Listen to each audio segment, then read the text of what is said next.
Saya akan menjelaskan pengenalan metode numerik. Metode numerik ialah teknik penyelesaian permasalahan yang diformulasikan secara matematis dengan cara operasi hitungan aritmatik seperti kurang, tambah, kali, dan juga bagi. Dalam metode numerik ini dilakukan operasi hitungan dalam jumlah yang banyak dan prosesnya berulang, sehingga dalam prakteknya perlu juga bantuan komputer untuk menyelesaikan hitungan tersebut. Tanpa bantuan komputer, metode numerik tidak banyak memberikan manfaat. Sekarang kita masuk kepada keuntungan dan kerugian metode numerik. Metode numerik memiliki keuntungan yang pertama ialah solusi persoalan yang selalu dapat diperoleh. Dan yang kedua, jika kita menggunakan bantuan komputer, maka perhitungan matematika dapat dilakukan dengan cepat dan memperoleh hasil yang sedekat mungkin dengan nilai aslinya. Dan yang ketiga, tampilan hasil perhitungan dapat disimulasikan. Dan adapun kerugian daripada metode numerik ialah nilai yang diperoleh daripada metode numerik merupakan nilai pendekatan atau nilai hampiran, bukan nilai aslinya. Dan yang kedua, jika kita tidak menggunakan komputer, proses perhitungan akan memakan banyak waktu sekali dan berulang-ulang.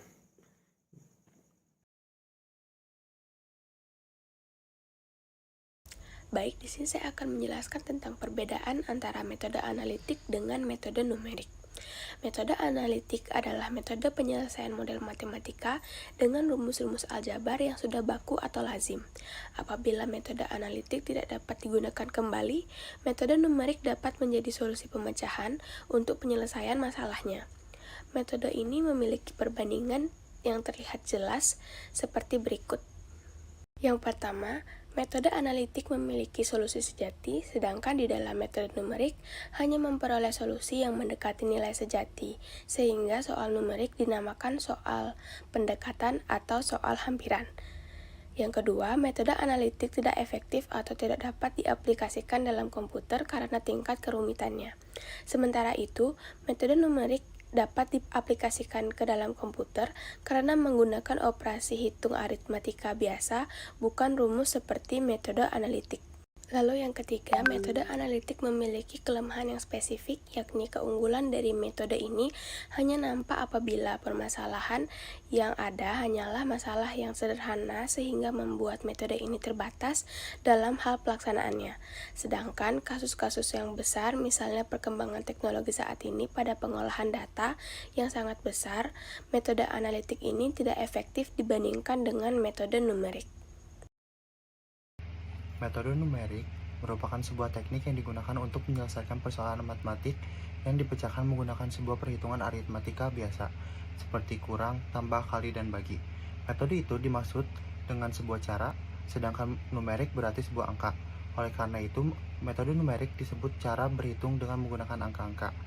Yang membedakan antara kedua metode ini yaitu yang pertama, penyelesaian yang berbentuk angka biasanya menggunakan metode numerik, sedangkan metode analitik biasanya hanya menghasilkan solusi dalam bentuk fungsi matematik. Berikutnya, saya akan menjelaskan tentang teori Galat. Galat merupakan besarnya perbedaan atau selisih antara nilai taksiran atau hampiran dengan nilai sesungguhnya. Aspek yang penting diperhatikan dalam komputasi numerik yaitu kecepatan dan keakuratan solusi dan presisi.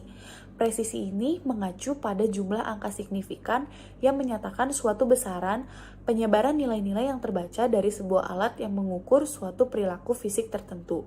Solusi yang diperoleh juga merupakan solusi hampiran sehingga tentu saja akan terdapat galat atau kesalahan numerik. Galat berasosiasi dengan seberapa dekat solusi hampiran terhadap solusi sejatinya. Semakin kecil galatnya, semakin teliti solusi numerik yang didapatkan.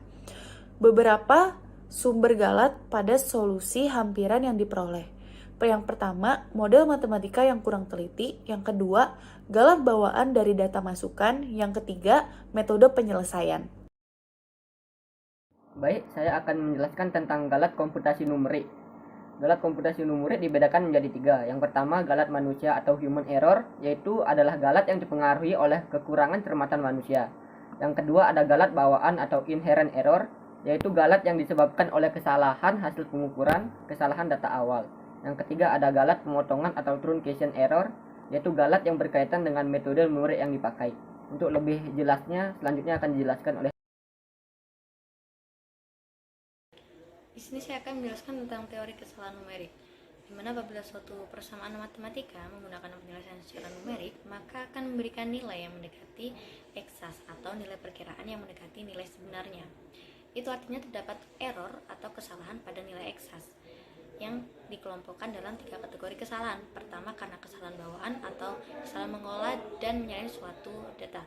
Yang kedua, kesalahan pembulatan karena tidak memperhatikan nilai akhir suatu bilangan dengan baik. Dan yang ketiga, kesalahan pemotongannya kemungkinan karena tidak memperhitungkan sesuai prosedur matematika yang benar. Dan untuk lebih rincinya, ketiga kesalahan tersebut akan dijelaskan oleh teman saya.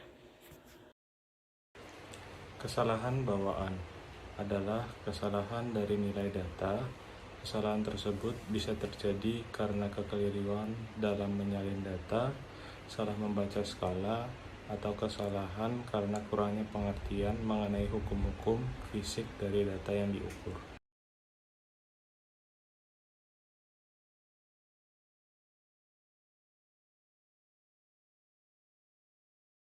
Perkenalkan, nama saya Fabiana Gila Karuna dengan NIM 2313511174. Di sini saya akan membawakan materi apa yang menyebabkan terjadinya kesalahan pembulatan meskipun kita sudah mengikuti aturan pembulatan yang berlaku.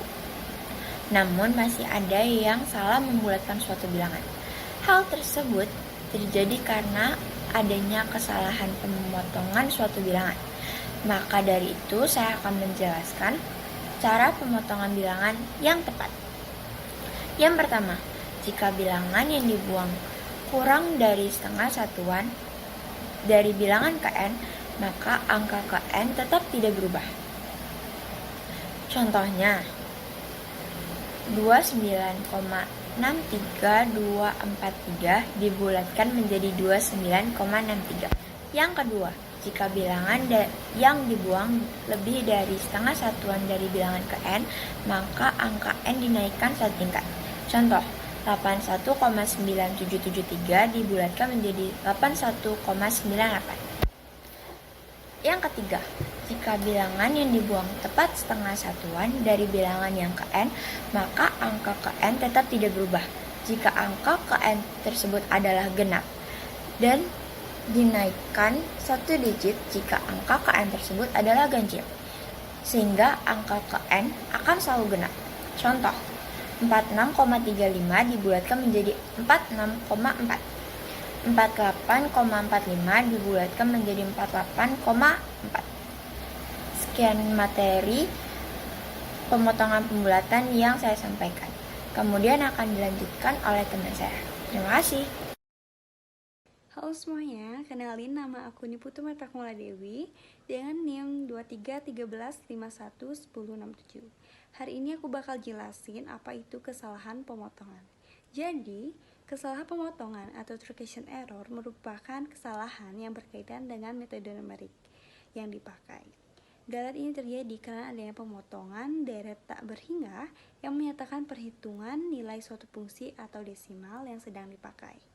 Dan karena penghentian proses perhitungan, maka kesalahan ini bisa terjadi. Sekian, terima kasih.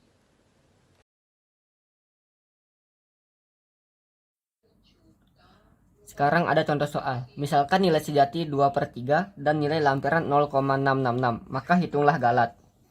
Di sini lambang nilai sejati itu A. A berarti sama dengan 2/3, dan lambang nilai lampiran itu A atau Pi. Atau pi-nya 0,666. Yang ditanyakan galat. Galat lambangnya yaitu E. Rumus galat itu A dikurang A atau pi, yang dimana A itu 2/3 dan A atau pi itu 0,666. Maka di sini disederhanakan dulu. 2/3 0,666 ini menjadi 666 per 1000 karena 3 angka di belakang koma. Setelah ini tinggal dikurangkan saja.